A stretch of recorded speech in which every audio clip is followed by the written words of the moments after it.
senya sikadwa da tia se yo ekukuru senyara yo anu bia pagya sen ebejo no bia pa wo mie na no nka de opa bia wo mo nsam am ade abaya obi aka se eye kwa sesebe the Tutu kane ikansam yodum ti de ka bu famam sebe social media mu na ye ka omunya so nya wo mu ebi da ho ebi ani ka dem mo ya ye kwa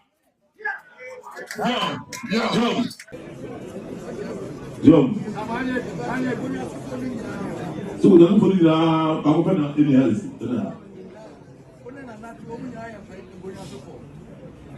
So that's what we are going to do for.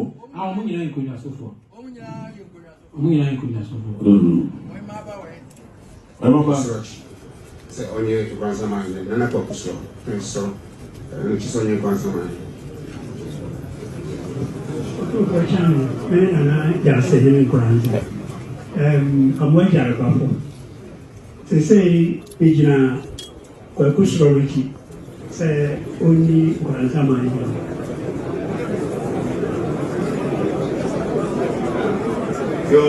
That's what the Nana Papatet, and then Nkoransaman my way. That's what we did Nana Yakroma a key.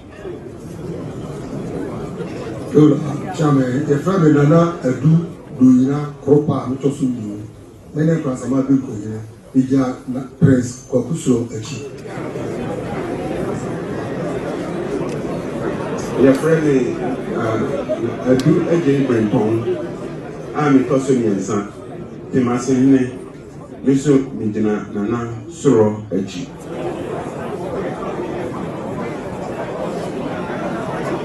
What Otumfour Chami? This is a friend and now of Otumfour, a friend and now of Otumfour Japan, out of India, and I don't know. This one is not Prince, Yasona Achi.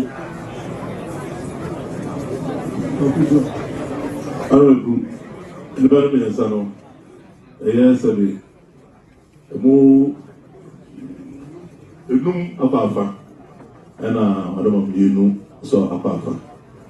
I know my was a very calm, I don't know. Oh, ha. No problem.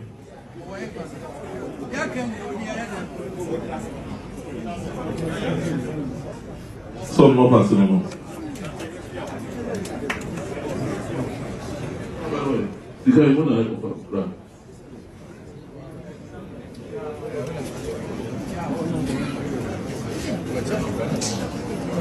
como se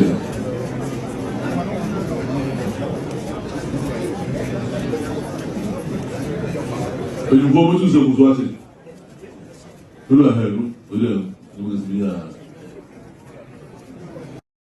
Now, it's been more than a century since treasures were so we are not transit but you couldn't now be such we now very ideal to you Abanaman, the people who are the other side. I said, coming to the yard.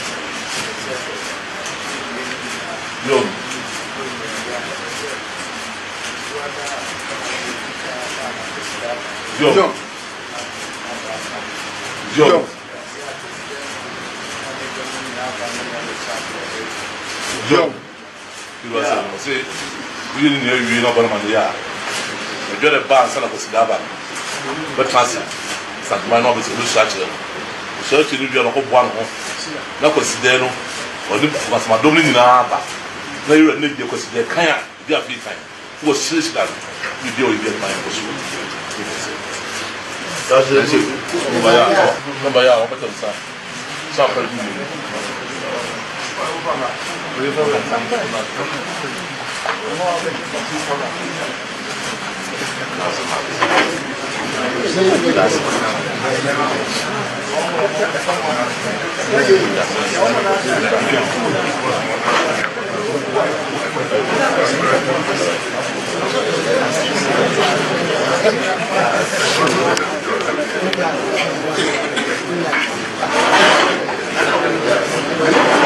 Yama Obi Biara Akwa Baba Ashanti Heritage and Tourist Guide on Facebook any Asante Heritage TV on TikTok and YouTube.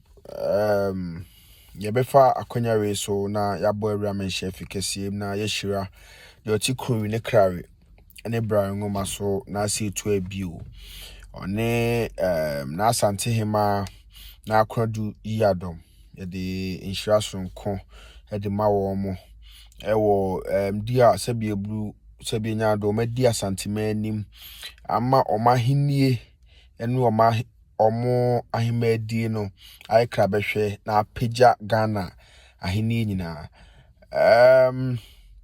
amanfo send messages ebra Yewura na say to Ababio kuntunkantambo ho sebi ebru sebi nyado ka ne ba ana se ne ma odwon free amekom ekọ Nkoransa sebi ebru sebi nyado kọ sa wo ho ejensa asede ne ba ene ne yere ene nasefo ekogu Nkoransa na akunya toye na sebi ebru sebi nyado pinche kakra ba ho na de obi adan no an se Yewura Yewura na se to abi kuntunkantambo hu ono ade na no beto so na wayi bema amana kọ hwe Nkoransa so ana se ahwe Nkoransa so because Nkoransa sebi ebru sebi nyado omo na eye Otumfour piesie nti e ka wono mu asebi ebru wono mu ye ahenema na omu du oma ahenema no ema no eye fe ya akono a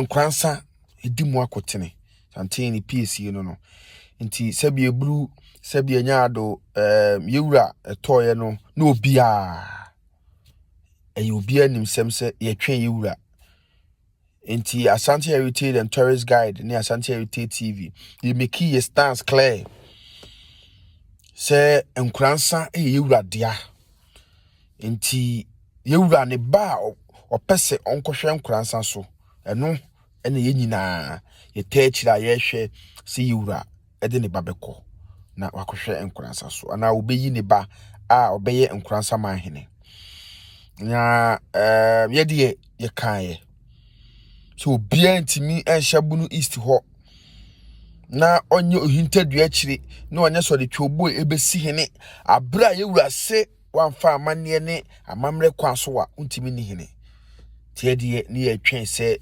Yewura